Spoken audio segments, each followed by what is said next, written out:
So these are our top 3 lists that we recommend pulling within BatchLeads. Obviously we have a ton of filters, but just to kind of show you the psychology and a different way to look at pulling lists and how to find lists within any given market, this is really going to help you not only with your time, but also your marketing budget.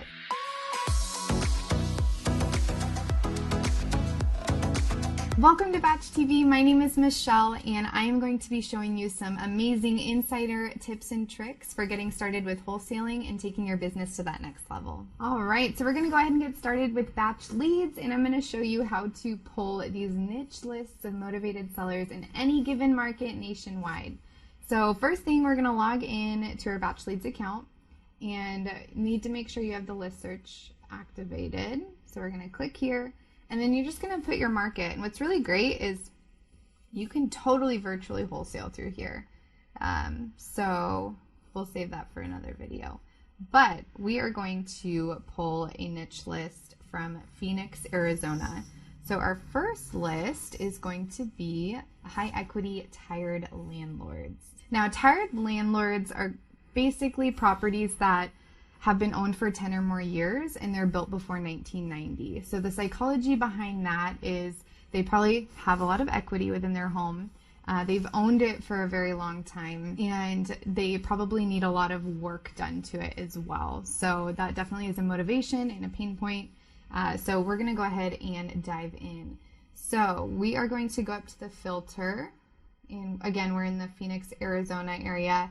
If I want to, here, I'll change it to the map version, but let's zoom out really quick. I'm going to show you how to use the boundary tool. So right now it's just kind of picking up these properties in Phoenix, but maybe I want some of the metro surrounding area. I can just zoom in here and we can kind of grab maybe this section. So I'm getting a little bit of Scottsdale and Tempe in here. You can also search by zip codes. So if you have a very specific market, you have very specific zip codes you're looking for, go ahead and plug those into the search bar and it'll just pull up properties within that specific boundary of zip codes. So gonna grab this, and then now we're gonna go up to filter and we are going to go to classification. I want to make sure that these are residential properties. Okay, you can even, if you just want single family homes, you can just make sure that you're pulling those guys. We are going to go to ownership info, and I am going to put 10 years, 10 or more years owned, and then we are going to go to valuation and equity, and I'm going to make sure that it's 40% or higher equity. That's kind of the sweet spot there, because you want to make sure that these properties have enough equity so that way you can make a deal happen with them.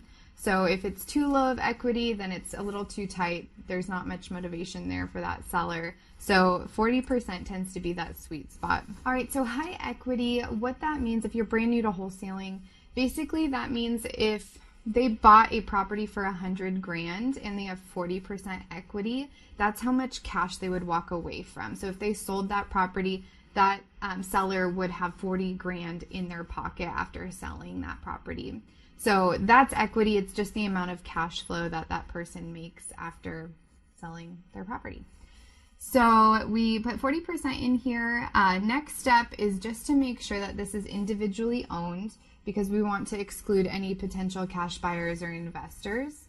So I put individually owned here, and then the last filter I'm going to place on this list is to make sure that it's off market. There's no point in really messing with any active listings, because they're trying to get top dollar for it. So, and we want discounted properties. So we're going to put off market, and we're going to go ahead and click apply. Now, one thing is if this list is a little bit too big, like I still have 32,000 properties, we're just going to keep adjusting the years owned, and then maybe we'll keep upping the equity as well. So right now this is a little too big for me, so we're just going to go ahead and keep upping that ownership info. Okay, let's see here. Let's try 15 years.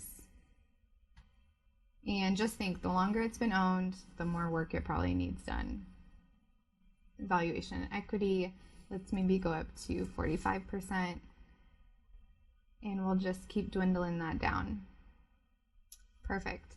So now another thing that we can do is we can use some of these quick filters down below to add just another layer of motivation or another pain point. So we could, let's see here. We have, out of these 20,000 tired landlords with high equity, we also have 2,700 absentee owners in this list, and then we have 141 vacant properties. So let's go ahead and put absentee owners on top of it, and then we'll go ahead and grab this list. So if you're brand new to wholesaling, absentee owner just means that the owner of the property lives somewhere else. So, you know, if you're thinking behind that filter, this is obviously an extra property for them, right? That they have a ton of equity in, they've owned it for a long time, 15 or more years. So it probably has a lot of work. They have money that they can cash in on, and maybe they're just ready to get rid of that extra property. So we're going to go ahead and select all, and we're going to add this into our database. So that is list number 1, is tired landlords with high equity. Okay, so we're going to go ahead and select this list. I'm very happy with it. So I'm just going to select all, okay? And then we're going to click add, and I'm going to add it to my tired landlord list. And then I'm going to create a tag, which is essentially just a file folder that holds all 2,700 of these properties. So I'm going to say where it's from. So this is Phoenix, Arizona metro area. And then I'm just going to put the filters that I put on top of this list. So it was high equity, tired landlords, and absentee owners. And then today's dates. And then I'm just going to save it and download all of those properties straight into my database. All right, so list number 2 for you guys. This is going to be 65 and older, high equity. So we, again, are just going to pick a location. So I'm just going to put in, again, Phoenix, Arizona, just to keep this nice and easy. Click search. And we have pulled up all of our properties. So now I'm going to go to the filter, and we're going to go down to demographics. And we are going to make the minimum age 65. So the idea behind this list is we are looking for people who are getting ready to retire. And we're not only going to choose 65 and older, we're also going to change the square footage, and we're also going to change the amount of stories, and then obviously high equity as well.